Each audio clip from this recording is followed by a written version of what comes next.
What's up, YouTube? I want to bring you guys a time-sensitive update with these two altcoins that I've been looking at very, very closely. So the number one is going to be Aster. This is a decentralized perpetuals exchange backed by CZ of Binance and Binance itself.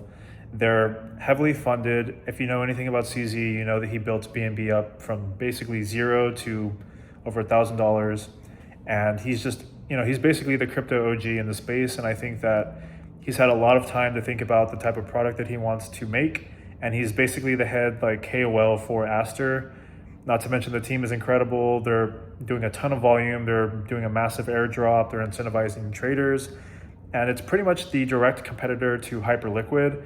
And something that I've also been noticing is Hyperliquid has a lot of traders right now trying to unstake their hype, which basically means that they want to pull their funds off of Hyperliquid. And I speculate that they're going to want to go into Aster, being that they can obviously farm the airdrop and make a lot of money basically off of their trading volume. Now, not to mention, when it comes to trading perpetuals, you want to have privacy when it comes to your trades, because if you're a large whale that has, you go in with a lot of size, the last thing you want is people hunting your stop losses and liquidating your trades just because they don't like you or they see that you have a lot of liquidity and they want to take that from you. And so something that Aster pretty much integrates is something called dark pools. So you're not able to showcase your trades or your positions or anything like that. So obviously that's going to attract a lot of traders. So that is one crypto that I'm keeping my eye on. And not to mention they're doing a ton of volume. I think they're doing 3x the volume that Hyperliquid is doing, but the market cap is 6x smaller. So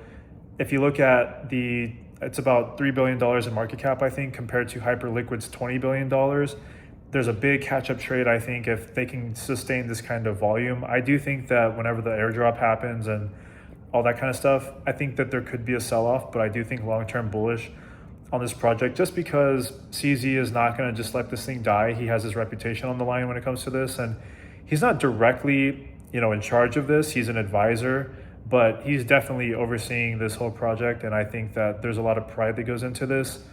And if it's anything like BNB, I think that it's going to massively outperform as the cycle continues to progress. Now, number two, XPL, which is also known as Plasma. This is a stable coin, basically layer one, backed by Tether, Peter Thiel, and Binance indirectly. And basically, this is a zero fee sort of way to transfer your stable coins, earn yield.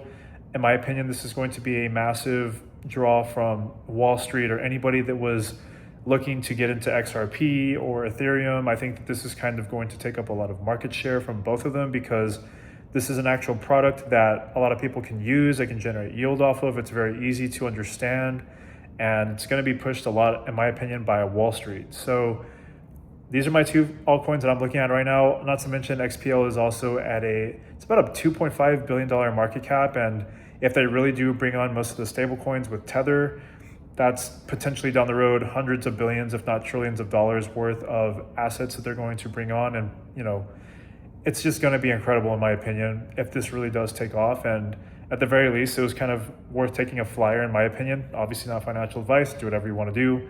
Obviously do whatever makes the most sense for you. But yeah, I'd be curious to know what kind of altcoins are on your guys' radar going into quarter four. I think that this is a very boring time in the cycle where Bitcoin's kind of gone down. Altcoins have kind of had a little bit of a pop about a week ago. But I think that quarter four is going to start heating up, and I'm very curious to see how this cycle plays out and what you guys are planning on doing, assuming that you take your profits. So let me know in the comments. See y'all soon.